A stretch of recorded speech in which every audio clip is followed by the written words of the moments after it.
So another thing that seldom gets much thought when people are planning a thru hike, and that's precautionary maintenance. It's really no difference than your car, your house.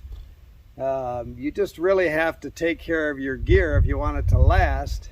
And a lot of times the time to do that is when you do a zero in a town stop. So besides going out and socializing and drinking beer, there's work to be done. And you know, I said this in other videos, if you're not sending yourself a resupply box, besides having to spend time shopping, you still have to spend time working on your gear, drying it out, patching it up, you know, whatever has to be done. When I'm in a town, if it's an RV park or a motel room, I can't even get through half the time because I've got my bear rope strung all over with everything hanging on it. So I wash my tent, hang out my bag.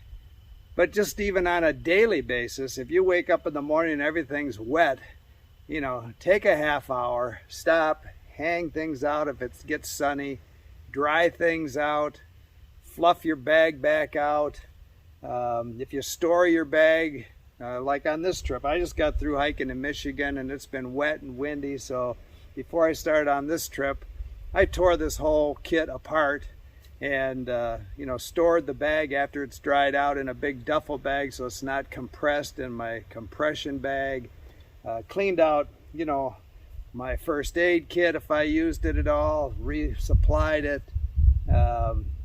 My cooking utensils, made sure they're all cleaned. My water bottles, I clean them out really good. You know, you just stay on top of those things. That way you don't get sick from bad water that you created.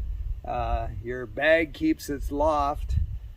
Your backpack's gonna last a lot longer if you know, treat it right and clean it once in a while so you don't get the abrasion just from dirt you haven't taken off of it. So there's all kinds of little precautionary maintenance things you should think about, and when you're in town, it's going to take time. So you're going to want to graze, you're going to be eating all the time you're in town.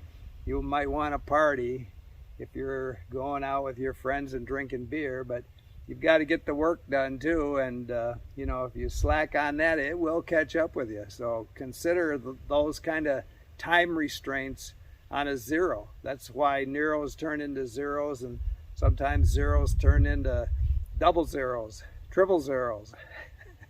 Anyway, keep smiling.